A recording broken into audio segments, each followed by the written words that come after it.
morning, everyone. If you can come in and sit in the front, we're hoping to have some opportunities, except for you, wearing crutches, if it's too hard to come down. See, even a student on crutches coming down to the front, so I think you should all come down. So, good morning, everyone. I'm so excited to have this opportunity to have these experts. I know springtime is hard because students are making up tests and studying hard for AP tests, so they might not be excited to join us, but I'm so glad that you are here. My name is Kip Glazer. I am the proud principal of Mountain View High School, and I want to thank Mr. Gonari in the back. He is actually doing the live streaming of this event, so we will have that record for posterity. We're very excited. And I wanted to also introduce our two student MCs. They are from our principal's tech internship program.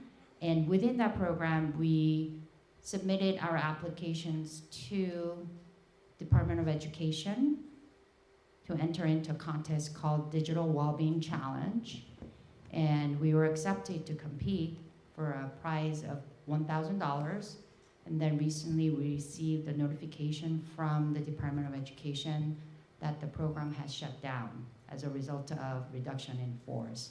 So when I heard that, I asked our students whether they wanted to continue their work, and they said that they would like to do that because we submitted application to talk about creating AI policy for school districts. And we are very fortunate to partner with LASD. We are actually taking a group of students to Block Middle School this afternoon with 150 participation from 150 people coming to Block Middle School this afternoon so that they can have an AI play lab to celebrate National AI Literacy Day, which is today. So I know we are on a tight time schedule, so I'm going to turn it over to Jaden Pietrofesso and Timothy Zhang to get this event started. So thank you so much, and we appreciate you being here.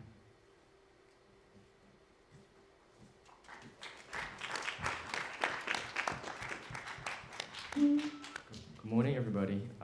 So we're going to do an introduction of everybody on stage, and then so I'll introduce the first guest. Our first guest is Leonard Spicer, Mr. Spicer. He's the co-founder of Clover, a point-of-sale system used by millions of retailers and restaurants, processing over 270 billion annually in credit card transactions. Since graduating from MIT in 1996, he has founded multiple companies and served as an investment banker in the tech sector, contributing to Amazon's IPO. Leonard has also led product launches for Intuit and eBay and successfully sold a company to Yahoo. He currently operates a unique corporate venture studio collaborating with firms like JLL and Prudential to kickstart new startups. In addition to his business endeavors, Leonard is an author and volunteers as a mentor for the MVHS robotics team.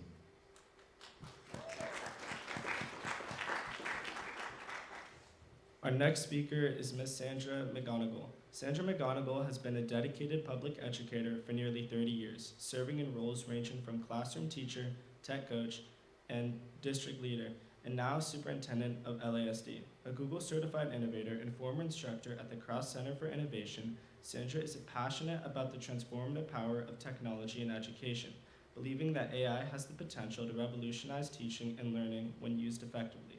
Sandra advocates for its responsible integration to enhance student outcomes and empower educators.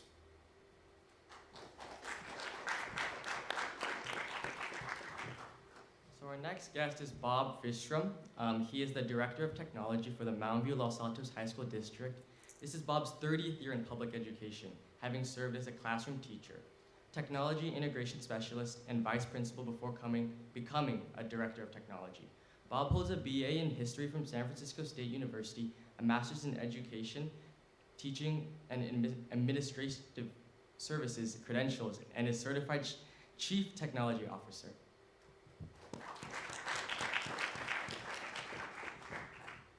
Our last speaker is Dr. Judy Fusco. She has worked at the intersection of educational technology research and K-12 classroom practice throughout her career.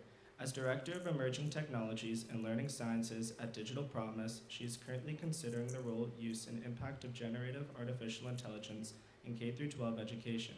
She works to create equitable, inclusive learning spaces for students and teachers. She brings in empathy and understanding and centers humans in her work, prioritizing their needs, experiences, and well-being.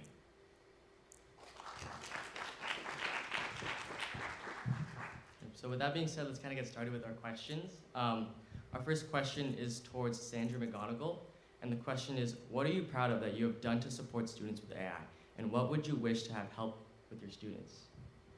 So I have the unique perspective of serving students who are soon to be 3 to 4, all the way through about 14. So our 8th graders are typically the only students who can use a lot of the tools that have that 13-year-old. So the focus that we're really paying attention to is how can our educators use AI. And what I'm proud of is that we're actually taking time to do that thoughtfully. There has, throughout my educational career, there have been so many tools and things that come on that it's going to transform, and it just doesn't pan out. So what I'm really looking for our students is how can we use generative AI, machine learning to create better experiences for students in our classrooms. And I also want to take the time to understand, what do our students need to learn about AI, so by the time they hit 13 and they have access to tools, that they think about the behind the scenes of how is it working. They think about the ethics. They think about the bias that generative AI can certainly create. So those are the things we're taking time right now to pay attention to. So when we are using it, we're using it for better student outcomes and better learning experiences for our kids. And what do I wish, if that was the second part, what do I wish that was available? Tools that don't attempt to replace teachers in low-level types of learning. I think we spend too much time trying to replace a teacher, and we can never replace them.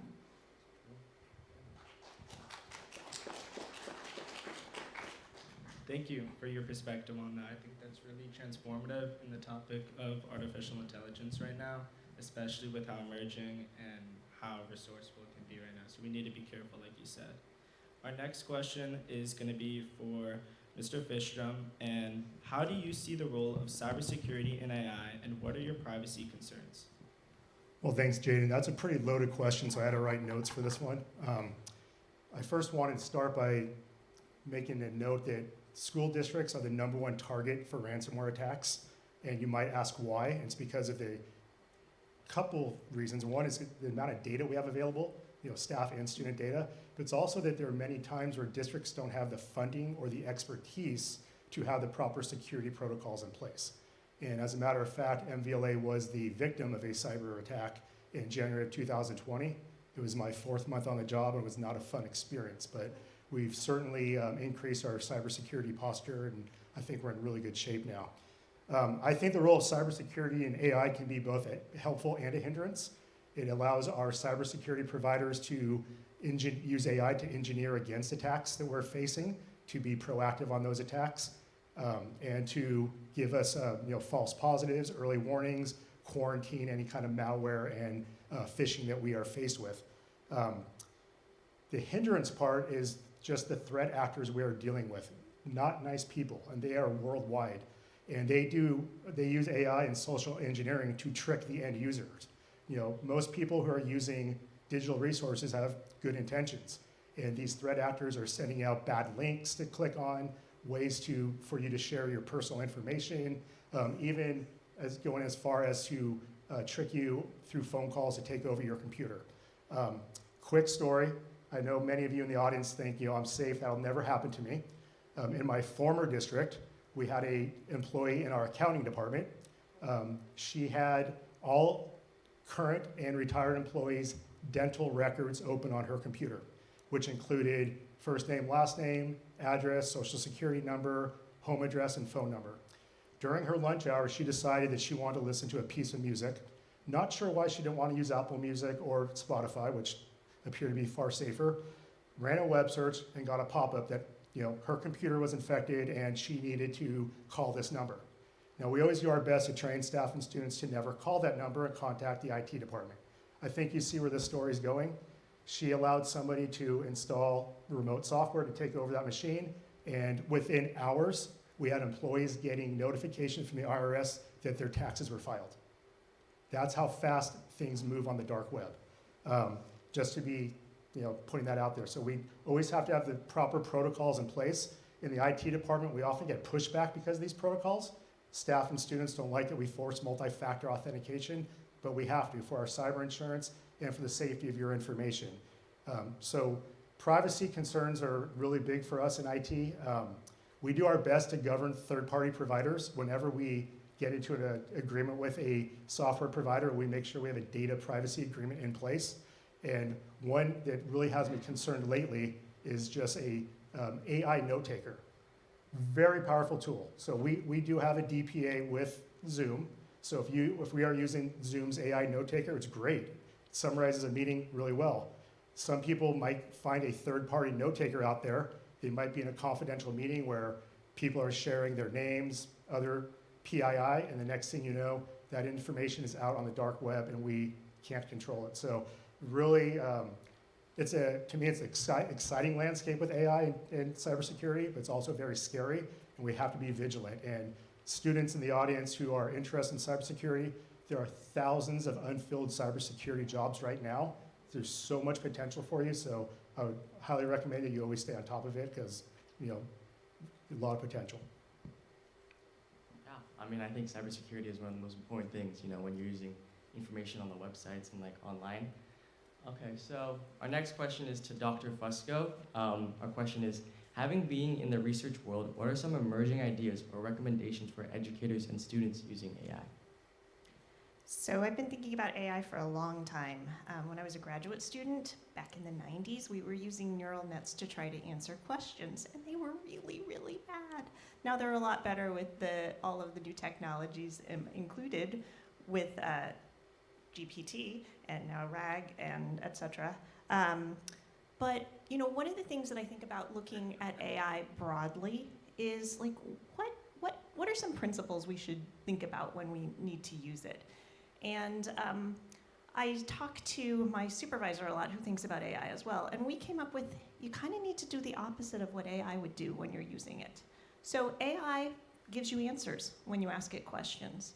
So you really need to think about what are the really, really important questions that you should be asking. And I think one of the really, really important questions is when I get this answer, how much of it reflects who I am? How much of it is just what's already been done? Because AI is trained on what we've already done, and we need people to be thinking ahead and going into what we haven't done. And that's what we really bring as humans. A second principle is to not focus on the product. I like to call Gen AI tools task completion engines. But that's good. Sometimes you're in a hurry and you just need something quick, and maybe it's okay if it's not that good. But when you get that, that's a product. Let's think about the process. And being a student on K-12 is awesome. It's my favorite place to come hang out. Being a student, your main job is to learn and to get as much into your heads as possible so that you can do the best interesting things out there. So if we think about the process and what it takes to learn and what it takes to create those products, that's much more important than the product, in my opinion. A third principle to think about is AI, it can be kind of a lonely place. And I don't know how much time y'all get to hang out with your friends.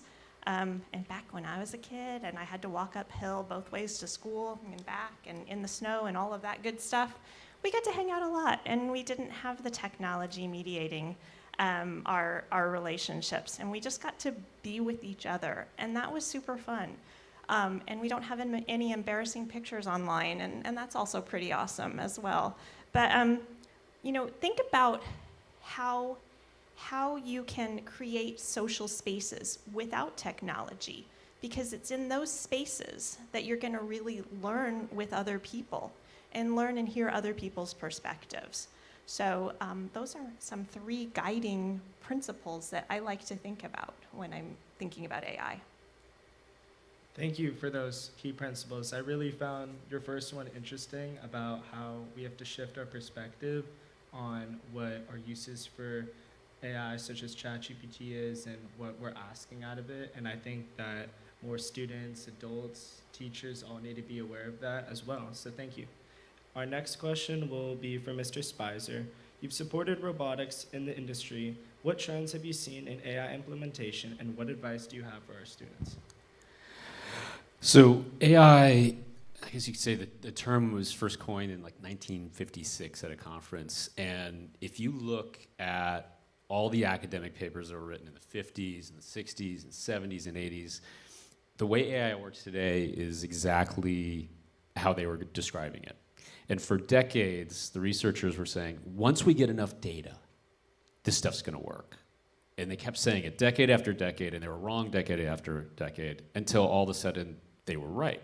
And it first happened with our images. I don't know if you all remember when all of a sudden we knew everything that was going on in our images. We could see is it not a hot dog? Is it a hot dog? Like we could figure out what's in the photos. Now we have text with GPT. The challenge, as some of you have seen, is that you need a ton of data, and if you don't have certain types of data, you get bias in that. So, for instance, we make fun of some of the photos that get generated by AI, where 6 fingers on the hand. Why are there 6 fingers on the person's hand? Because there aren't enough photos with hands in it. So it's just doing its best job trying to figure it out. That's just text and photos now is where we're at. When you start to get into the real world and you think about all the things that are out there, all the things you do, just even as you're walking down those steps and you're avoiding something, every little detail, you need all that information. And that's why it takes so long for us to have these amazing sort of transformations. And so while robotics will come and we will have things that can truly move around and interact with us, it takes just massive pieces of information. What you all have to be thinking about is by the time you're out there in the working world, you might have the opportunity to be the ones leading that. So when you think about, when you read about in history, like the Industrial Revolution and all the people who made that happen, literally you may be the ones who are making that happen now. So I really encourage you all to use these tools as often as you can, see what they do, figure out everything about them, because you likely will be the ones who actually get to take advantage of them. Yeah, like ChatGPT is so strong now. Like how far technology has come over, the century. And then so our next question is towards Ms. McGonigal. The question is, you reached out to Dr. Glazer to work with the Digital Wellbeing Challenge Team students. What do you hope to accomplish with this partnership? So I had the great privilege of seeing many of the tech interns when I went to the challenge team meeting a few months ago, and was so impressed by the level of knowledge and expertise among your team. I think one of the greatest things we've done, and not only us, it's statewide, is really think about cell phone policies for kids while they're at school to bring back more of that social world. And you ask our junior high schools, and parents and staff members see a complete difference on how kids are interacting at our junior high schools. The social part is back. And so when I think about what's coming for kids around generative AI and all of that, I want to make sure that we have some principles in mind as we bring this to our younger community, that kids are set up. So with this partnership, I'm really looking for the idea that kids are learning about how they can take care of their own well-being and be mindful of the pitfalls, I guess you might say, when we're learning and using generative AI. And ultimately, as an organization, I want to come up with some really clear guidelines. I think it's a little bit too early for a policy because the technology is changing so rapidly, but how do we have a vision statement for the people within our organization? What do we believe about its use and its potential? What are the outcomes and skills that we want kids to leave our organization understanding, and what are the best practices for our educators when they're using it with students and for students. So that's really what I'm hoping to get out of this great partnership. Definitely. And like you said, it starts at the roots where elementary and middle schoolers, where we're seeing this AI implementation, we have to be really careful not to give them too much and kind of put them on a leash or to an extent, because we've seen how powerful AI can be, and we don't want to take away all their developmental skills like you've been saying. So thank you for that. Our next question will be for Mr. Fistrom. What are some tools the district is using or considering for AI implementation?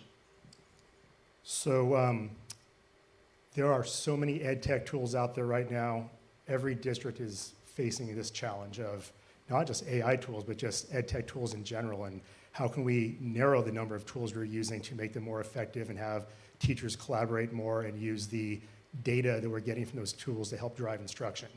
In terms of the AI landscape, we have been, for the last over a year, we've been using Brisk Teaching, which lays right over our Google Workspace, actually created by a Mountain View High School graduate from 2013. And it's really helping teachers get some time back with curriculum development, differentiation, first draft of grading. So that's been really powerful. A lot of teachers using Notebook LM in the last few months, which is also a really powerful Google tool.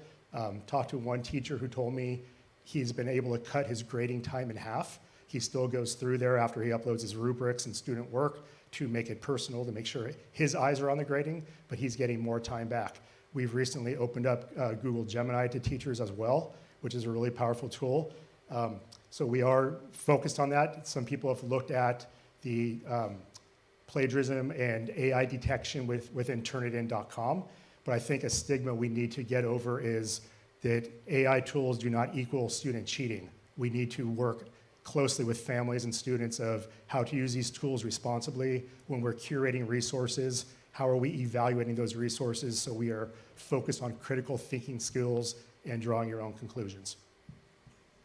Yeah, I think AI implementation is really important, you know, for teachers and students, and making sure like they don't use that to cheat or like using it to, you know, like take advantage and not really use the learning aspect of school. Our next question is towards Dr. Fusco. So you work for Digital Promise. What are some of your exciting upcoming initiatives, and why do you choose to pursue them? So I am right now writing a proposal to take a look at Gen AI and how we can use it, the role it can play, and what it will give to the learning process in 612 science. So it's exciting to be here, and I would love to hear from any of you students who used Gen AI and think about science, because you'll probably have much better ideas than me. So I do think, though, that one of the things that is in this proposal that I'm working on is something that I think about a lot as a researcher. And it's, you know, the evaluation of what we're doing when we're doing it and how we're learning through this process. So I think a lot about the process. And there's a term now that's coming out of the literature called metacognitive laziness, and I love that term. So, you know, if you're not really thinking about your thinking carefully and thinking about like the product that the systems are giving you, you're not doing it right. And I think that, you know, we really need to be very, very mindful of looking at everything critically. We've already heard critical thinking up here a few times this morning. So I'll say it again, you know, we really have to be think critically about our own work, the work that comes out of the system, what it's giving us, what it's not giving us, what bias it has in it, because the data problem is real. And we're also running out of data. The models can't get much bigger and do a lot more. I mean, maybe they can get bigger still, but we don't have everything encoded. There's a lot of conversations that are not represented in the AI tools currently, and it will probably be a long time before they're represented.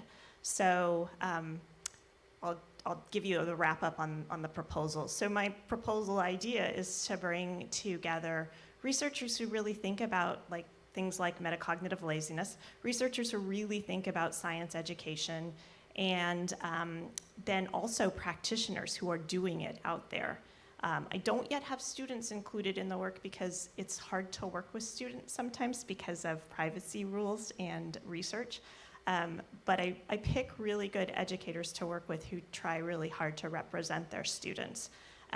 So if you're interested in learning more, I would love to talk with you and think about how we can extend out to students as well. Thank you. I think an important aspect that you mentioned is the involvement of students and how their voice matters. So for those of you in the audience, know that your voice matters and that especially adults and people in the workforce really care about student involvement. And that's something I've learned about from being in this student participation with the tech internship, that our voice matters. So whether that's joining clubs, reaching out through emails, or if you have a question for the Q&A or anything, just your voice matters, and that's really important. Can I say one last thing? Yeah, go ahead. Even if you don't have the answers, your voice matters, because sometimes your questions are more important than the answers, going back to that first thing I said. Yeah, thank you. Our next question will be for Mr. Spicer. You built and sold multiple companies, including Clover. Before generative AI, how do you use AI as an entrepreneur now? So when we started Clover, I knew nothing about hardware. I knew nothing about credit cards and how people pay. You can go into any industry and you can do anything if you just put the work into it. And my encouragement is I'm putting all my time into LLMs, into things like ChatGPT, because it is an incredible tool. And every day, when I have an idea for something, I just start building it. That someone coined this term, and I hate it, vibe coding. I don't know how to code, but I'm literally writing programs, because GPT is writing them for me, and I'm launching them. Every time I have an idea, every time someone says they have a problem, I just go and I build it. And I can essentially build things now as fast as my engineers on my team, and I don't know how to code. Which means that now anytime I have a problem I want to solve, I can just solve it myself. And I would say that it's important to start embracing some of these things. And it's interesting because like ChatGPT, for instance, has a feature where you can send a link to your conversation with ChatGPT, what you said, what it said, what you said. And I sometimes wish that we would actually encourage students to send those in to the point of don't just go in there and say, what's the answer to this question? Go really probe it and push it and drive it and encourage them to use it, because it's like having a conversation with somebody who has infinite knowledge, not really on everything, but a lot more. And so I'd say that if you are thinking about doing anything right now, just every time you have an idea, go in there and start playing with it and trying to build something with it. It is incredible.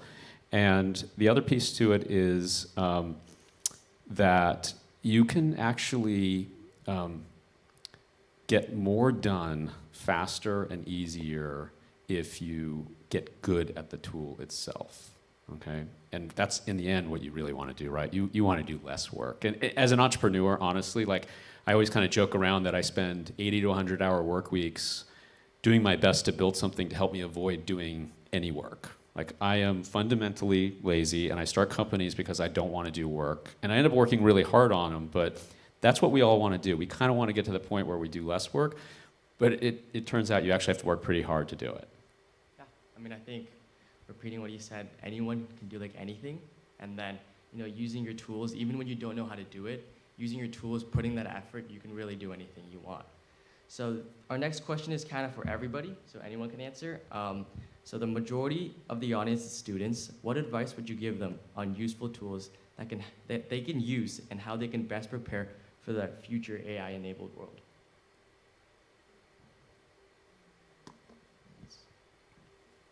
I'll go first.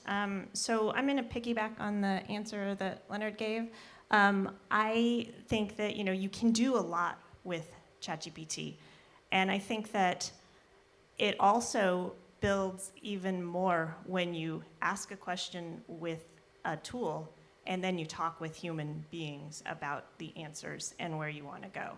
I think I think that Leonard is pretty exceptional, and I'm not that exceptional. I need my team to talk with, and when we do use tools, we sometimes use them to restructure a sentence. We're looking at the sentence and we're like, the logic just isn't there, the argumentation structure just isn't there. Let's see what this gives us. Sometimes it gives us something good, sometimes it doesn't. But we get something and then we can go further. And that's what happens when you collaborate with human beings. You get something back. And I'm on Team Human. I mean, I like technology. Back in the day, I was gadget girl. I had gadgets before most people did. I loved them. And I've become much more Team Human because that's how we feel. That's what we are ultimately. And I'm not worried about AI taking over. This morning, my watch, I was trying to set an alarm and give it a label, and all of a sudden my watch switched to Swedish. I don't know why. I think it was Swedish. I'm thinking it may have something to do with our family plan, and I have a kid in Sweden right now. Anyway, it was really weird. So I'm seeing, there are always going to be issues that come out of technology. There are always issues with humans, but I think we should work towards helping humans and working with humans too, and bring the tools in. The tools make it easier. I'm gonna stop talking for now. So my one piece of advice, my new favorite phrase is metacognitive laziness.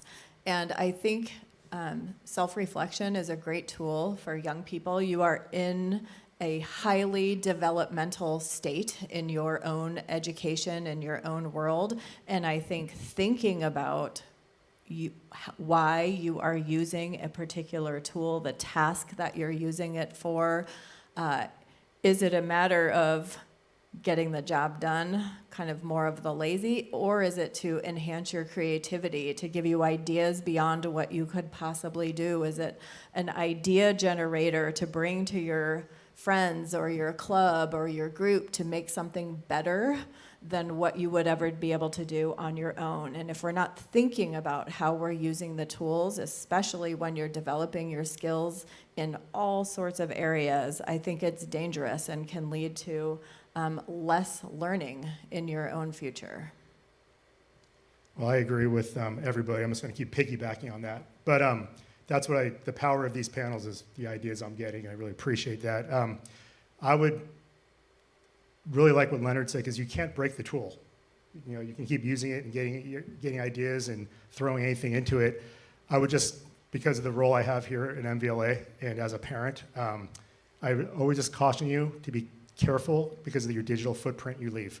One of the worst stories I've heard about digital footprint was this woman who, she and her friend went around, and for some reason they like to do profane gestures at certain landmarks.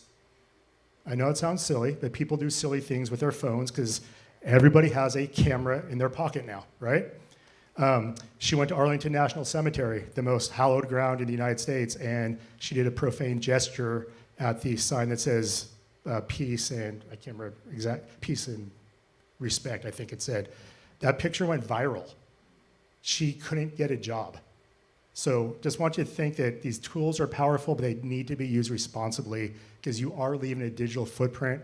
Whether you think it'll happen to you or not, it does. Every now and then, I always just do a Google search on myself, and just to see what's out there.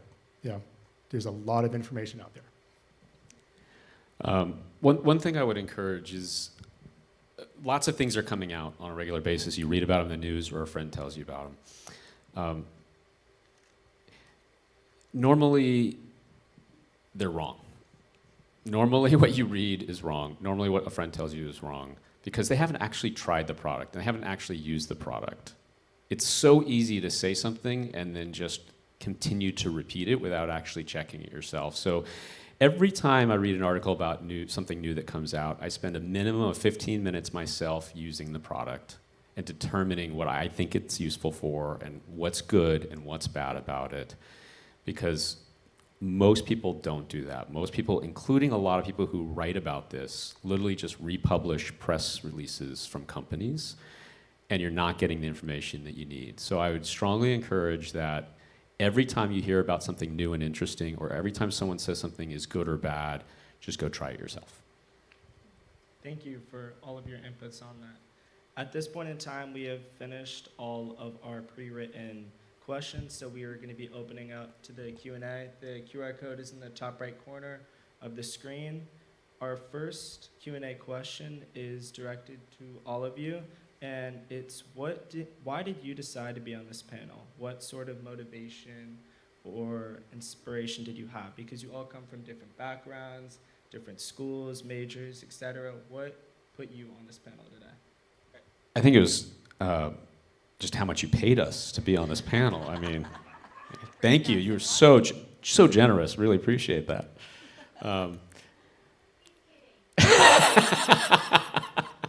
Does anyone want to go first? So I'm here because of a human, Dr. Kip Glaser. She's been a longtime friend and colleague, and we think a lot about technology, and we really, emerging technologies, and they've changed over the years. I've known Kip for a good 10 years now, maybe 13.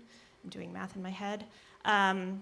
So, the technology's changed a lot. I think we were I don't remember what we first started talking about, but the thing that we keep in our conversation all of the time is how people learn.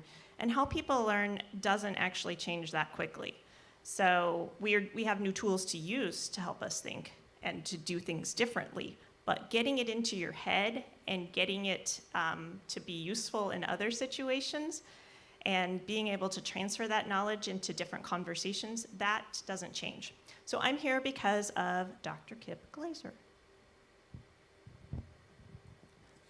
I'm here because of the kids in the Tech Intern program. I was so inspired by the way they were talking about AI and ethical responsibility of technology use, and I wanted to give back and be able to learn a little bit more from you all too.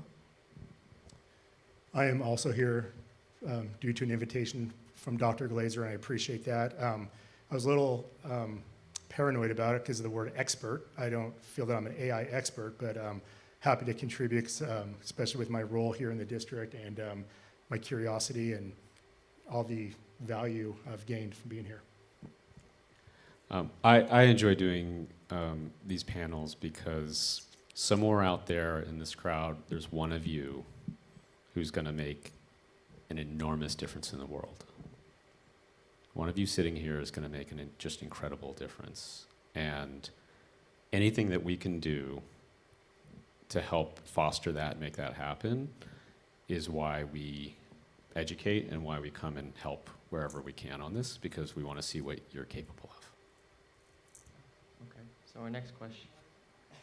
And maybe more than one, yes. Yeah, it's true. So our next question is directed towards Mr. Spicer, and then it says, as one of the Clover co-founders, what AI tools have you integrated into your business operations? Well, Clover came out long before AI. We were just doing it the old-fashioned way where we had to code with knowledge of coding. It was brutal. And so there wasn't too much on AI in Clover. And what I would say, though, is that it's another opportunity, because what Clover did build was a platform for anyone to build applications on top of it. And what we really wanted with Clover was not to build everything for people. We wanted to give people an environment where if you had an idea of something you could build for a business, that you could build it and launch it just like you see apps on the App Store for iPhone and Android. And that's really what we were doing for folks.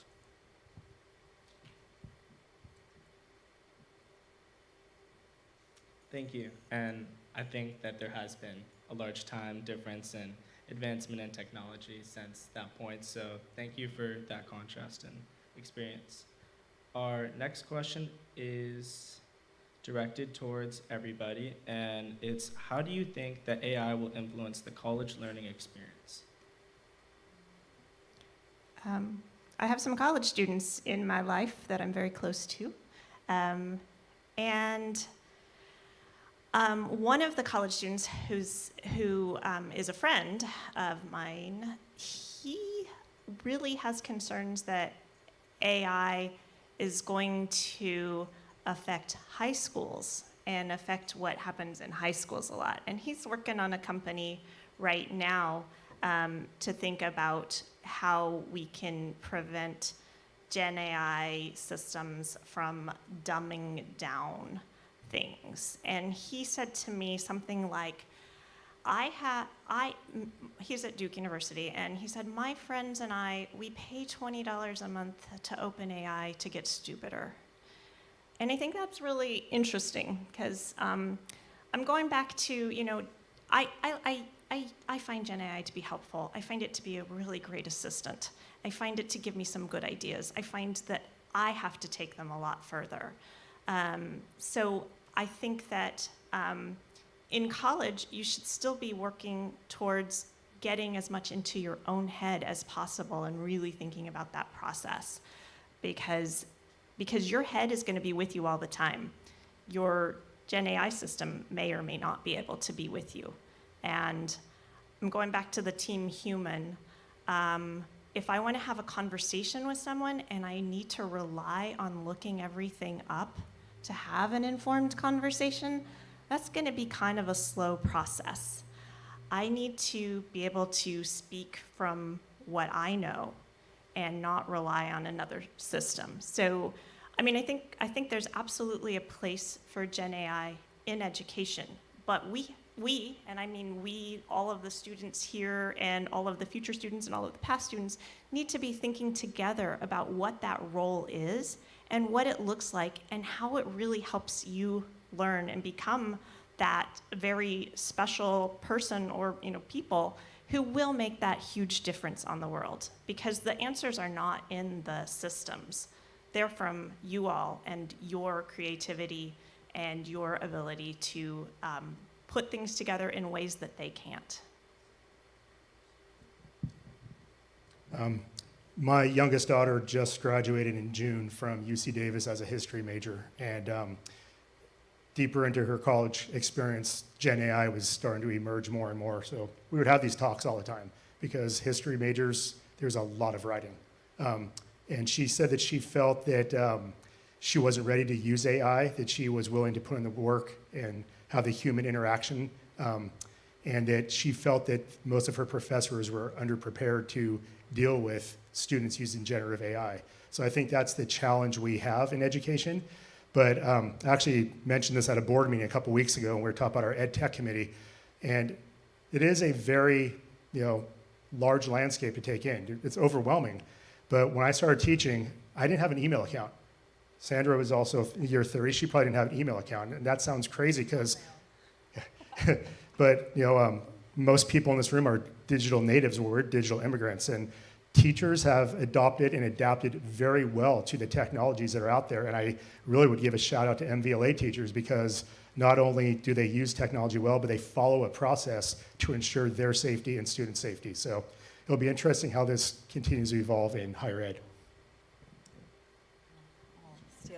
I think I would add, and I don't know, so I think specifically there will be some college majors that generative AI may change, like the scope of a course, computer science being one of them, because it was very much about coding, and there's so much more to computer science. So I think that's a change that will happen.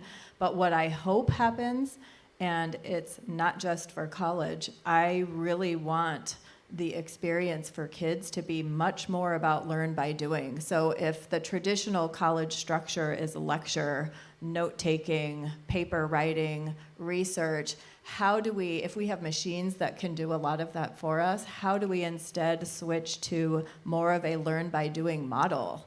And how are we figuring out the problems within our communities, and how might generative AI and a group of engaged people help solve those problems, so we're actually doing the learning instead of just writing about somebody else's learning. And I really hope that our education world will change in that way. You all end up having to spend so much of your time getting into college. It's like an obsession. Not your fault. It's just what happens. And then all of a sudden you get into college, and for the first time, you really, really ask the question, what do I want? What do I want to do? Because there is no specific test that takes you to the next step. There's no path for you going forward. And you have to really ask yourself what you want to do at that point. And one of the things I really like about what a lot of the generative AI can do is that for the first time, you can explore ideas really rapidly. You can build things, you can do things very quickly while you're in college to really help you figure out where you want to go. I'll just give you like an example of this. You can build now a website. Vercel has this thing called V0, and you just sit there and you tell it, and it will build a remarkable website for you, for your portfolio of all the things that you've done in your life and how you want to reflect those and show them to go get a job. There's so many things that you can do for like when you get to college, I want you to really sit down and go, what do I really want? Let me try as many things as possible until I find the thing that fits, and use the tools to help you get there. Okay.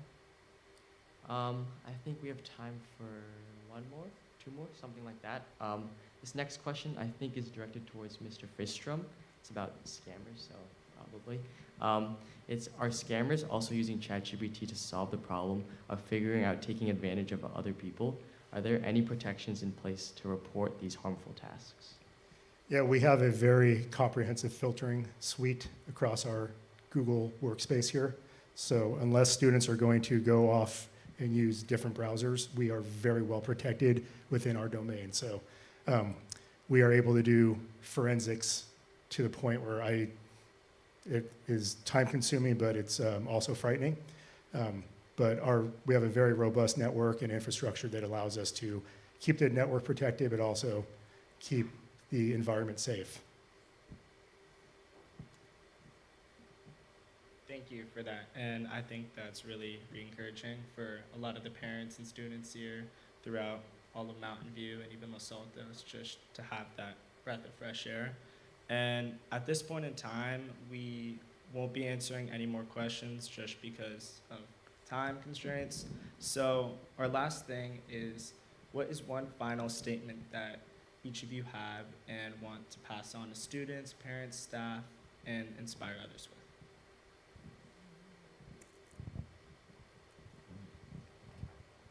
with? I would just say, don't limit yourself. You know, the only limitations are in your head. You can do anything anybody else could do. Might take you a little bit longer, but you can do it and realize your potential. Yeah, I think that thinking about the systems as tools to help you become better is really important. Don't think that they give you the answers. Think that they give you the starting points maybe, but also you're the one who's starting it because you're walking up to the system and asking the questions. So remember, it's you that's really important. I think to build on that, I would say remain curious. You know, when I hear these folks talking about how quickly you can have just a seed of an idea and use a tool to grow it and explore it and take it a new path for you, but remain a curious person. I think it will serve you forever. Fail, mess up, do it a bunch of times. Every single time you make a mistake, you're going to learn something and get better. It's okay. Well, why don't we give these amazing panelists a round of applause. Thank you so much. And thank you to the students who participated. And then I want to give a shout out to our staff members. Ms. Caramagno is here. Ms. Elfenbein is there. And I think Ms. Winward was here. And I see Mr. Farrell as well. So I think this is a topic that many of us are very curious about. And I hope that you learned something from these wonderful panelists. And we'll be sending out the link to the video recording of this event. And I hope that you think about how you can become, what I heard is better human, and stay curious, and be brave to try something new, even if you don't think you can do it the first time. So anyway, thank you so much, and I'm going to call this meeting to an end. Thank you. Bye. And then if the student digital wellbeing team would like to come on stage, I'm gonna do a big group photo, okay?